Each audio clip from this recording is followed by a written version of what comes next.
Son 2 encuentros, entonces el primer encuentro de hoy va a estar dividido como en 2 bloques principales. Por una parte vamos a tratar el tema de las destrezas, empezando desde un punto de vista un poquito más teórico, pero ya desde el principio con ejemplos prácticos, las destrezas en la clase de L, y después pasaremos a una parte más práctica sobre los exámenes oficiales. En el segundo encuentro, sin embargo, del jueves 30, nos centraremos totalmente, dedicaremos todo el encuentro a la mediación. Bueno, antes de nada empezamos por fijarnos unos objetivos, ¿no? Si vamos a estar aquí 2 horas juntos, vamos a saber un poquito por qué.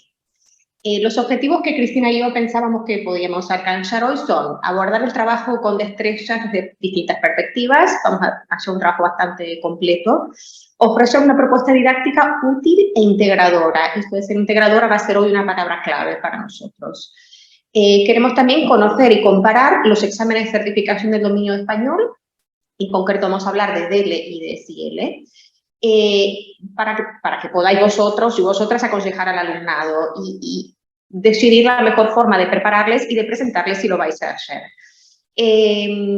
Para nosotras, sobre todo, el segundo objetivo es algo que forma parte de nuestro día a día, porque hemos vivido las certificaciones de distintos puntos de vista, como profesoras, como examinadoras, como coordinadoras de centros que examinan, como autoras de materiales. Entonces, forma parte de nuestro día a día. Incluso nosotras nos hemos conocido a través de los DEL en concreto, porque yo era una examinadora que fui a su centro de examen. Entonces, así fue que hace años ya nos conocemos.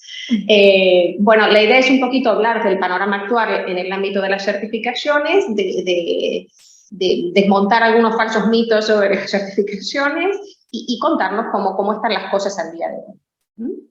Así que poquito a poco vamos a ir empezando. Esto es nuestro programa de hoy.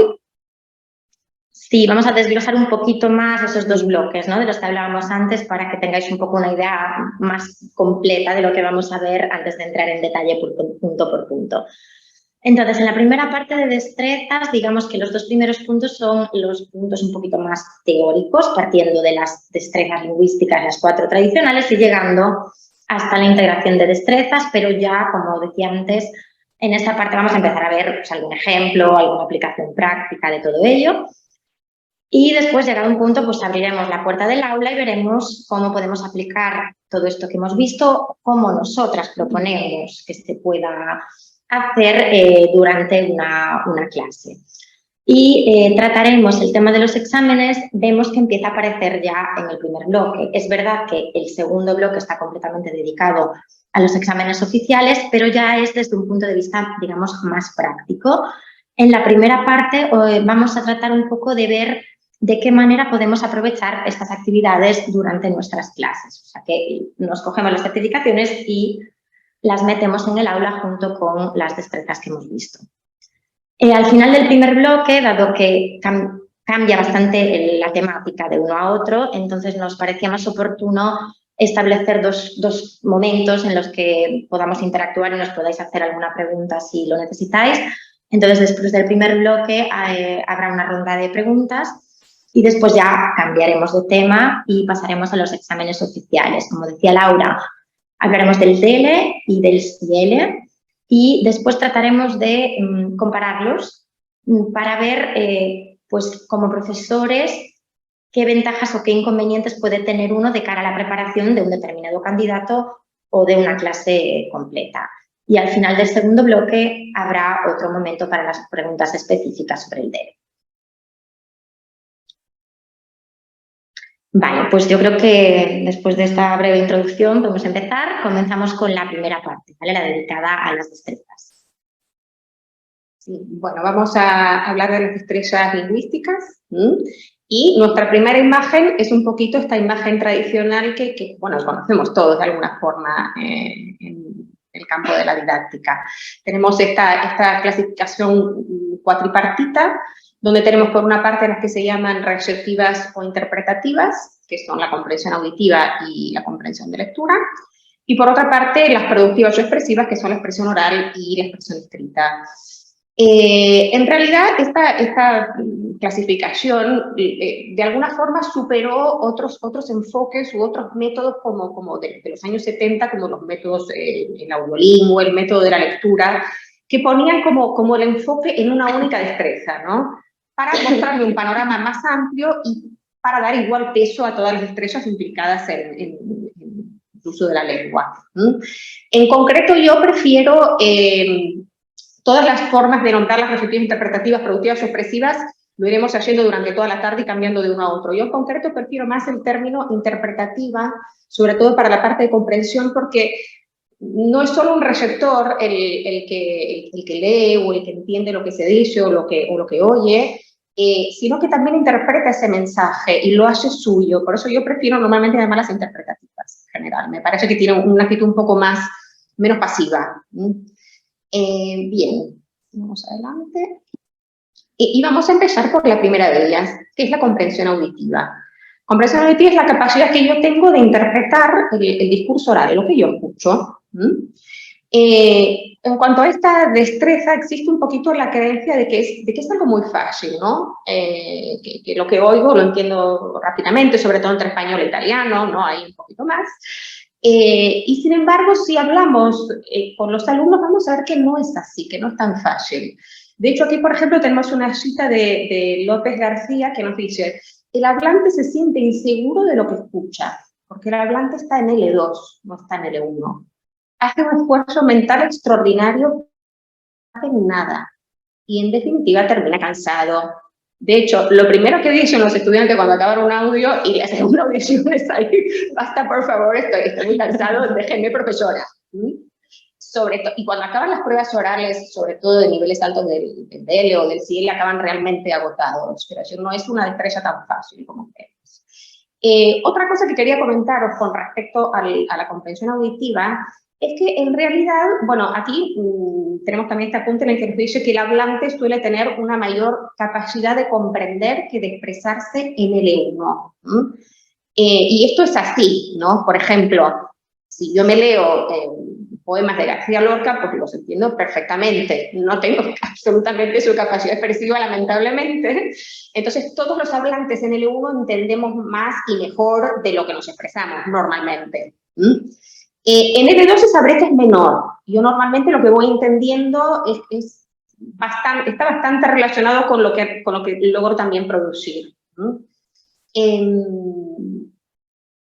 La comprensión auditiva, recordemos que en L1 es la primera de las destrezas que yo pongo en práctica, que yo activo, porque los bebés, antes de producir sonidos con sentido, escuchan mucho. Primero escuchan hasta que están en condiciones de expresar. Entonces, esto va a ser algo que nos va a resultar también útil considerar en L2. Y descodificar lo que oímos supone todo. Esto es un resumen, supone todavía más cosas, pero esta es una parte. Reconocerlo como significativo y entenderlo. Retenerlo en la memoria corta el tiempo suficiente para establecer conexiones. Relacionarlo con lo que ha precedido y con lo siguiente. Almacenarlo en la memoria larga para luego poder responder a mi actividad, si es una actividad de destreza, supongamos, ¿no? Que está la persona escuchando. Con lo cual, en realidad, hay una serie de actividades complejas donde la memoria está muy implicada. Y eso no tenemos que desatenderlo en el aula. Vamos a pasar a la ilustración de alguna forma de una actividad que ponga en práctica esto que estamos comentando. Y antes de comentar la actividad, os voy a comentar que todas las actividades que vamos a ver aquí esta tarde, y también las del próximo encuentro, son las actividades que corresponden al curso de español del que Cristina y yo somos coautoras, que es súper guay. Es de Locher Editores, y es un curso nuevo, nuevísimo, con lo cual todo lo que estamos presentando, sobre todo en la parte de mediación, nos va a ser muy útil el hecho de que sea tan nuevo, porque hay poco material aún de curso de español. Es para la escuela secundaria digital. Gracias. Y nosotras nos vamos diciendo cosas cuando hace falta. Bien, de todas formas, todos los detalles de Superguay van a estar luego en la bibliografía de Superguay y de todo lo que veáis que vayamos dictando aquí. Entonces, bueno, esta, la que vemos aquí delante, es una actividad comunicativa de comprensión auditiva que trata el tema de los alimentos. Aquí los alumnos van a escuchar un audio en el que hay una locutora que habla de los alimentos que normalmente tenemos en nuestra mesa y que nos parecen tan comunes, como estos alimentos hacen un viaje o han hecho un viaje. Muchos de ellos vienen de las Américas a nuestra mesa y a su vez muchos alimentos de Europa que hoy día son característicos de países de Hispanoamérica han sido llevados desde otro continente. Entonces ellos van a tener que escuchar todo este audio, donde se van a hablar de los alimentos, pensar que antes hemos visto el léxico de los alimentos, hemos visto funciones relacionadas con los alimentos, digamos que las destrezas se colocan en un momento un poquito posterior. Una vez que escuchan este audio, ellos van a tener que marcar cuáles son los que vienen de las Américas con una A y cuáles son los que de Europa llegaron a las Américas con una E. Con lo cual va a haber seguramente una comprensión general del texto, porque yo tengo que entender este ida y vuelta de los alimentos, y luego una escucha selectiva para entender cuál de estos que está nombrando proviene de dónde.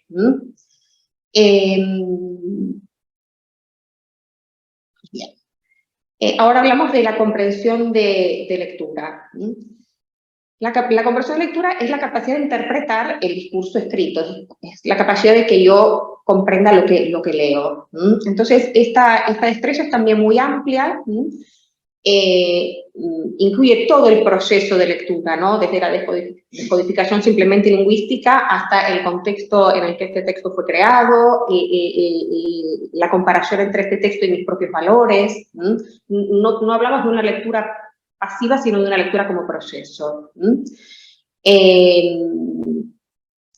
Según Pablo Domínguez, esta destreza no debería nunca preceder a la comprensión auditiva y la expresión oral. Si os fijáis, como comentábamos antes, siempre para la L1, los niños cuando empiezan a hablar, primero oyen mucho y luego empiezan ellos a expresar sonidos con sentido. En L2 nos pasa otro tanto de lo mismo. Entonces, lo ideal no es que yo proponga lecturas muy pronto o antes. A lo sumo puedo hacerlo de forma paralela. Nunca tengo que empezar, o no sería lo ideal empezar a través de la lectura. Vamos a ver que en la lectura ha implicado también muchos pequeños procesos. Tengo que reconocer las palabras, interpretar el orden, interpretar el significado de estas palabras. Identificar categorías gramaticales, nombre, verbo, cómo funciona, ¿no? Para darle sentido, ¿no? Tengo que poder interpretar la frase.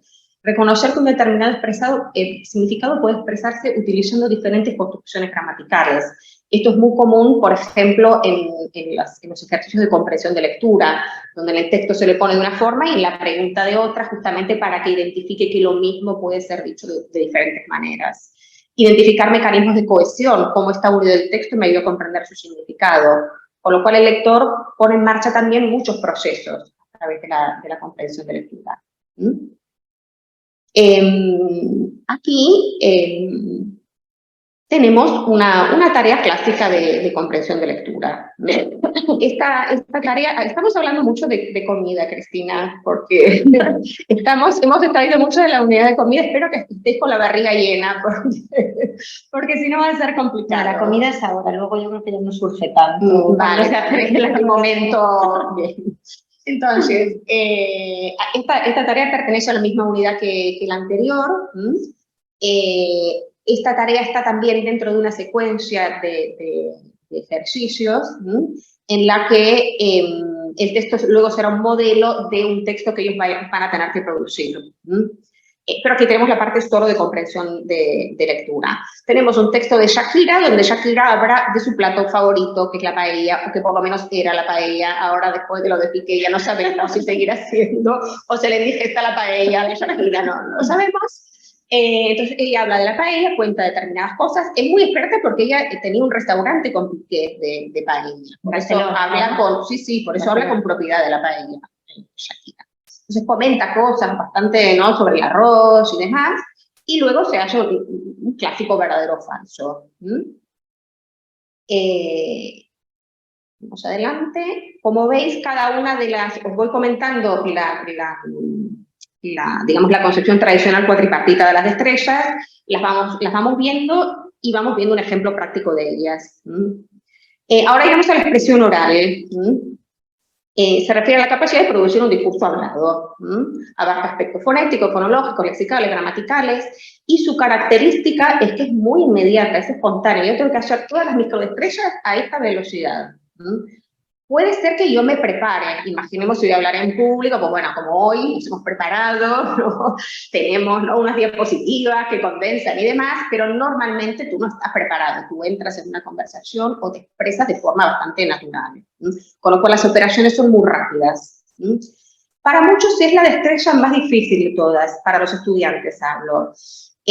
Porque también entran otros factores en juego, ¿no? El hablante está muy expuesto, ¿no? El que lee está más tranquilo con sus tiempos, con su...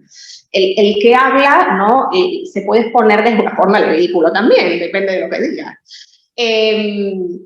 Entonces, en este aspecto, nosotros como profesores en nuestra propia clase, tenemos que saber modularla bien, poder ayudar a todos a expresarse, poder quitar este miedo al ridículo, considerar el error como algo natural del proceso de aprender un idioma, tener una política de corrección de errores que no sea penalizante, que no impida la comunicación.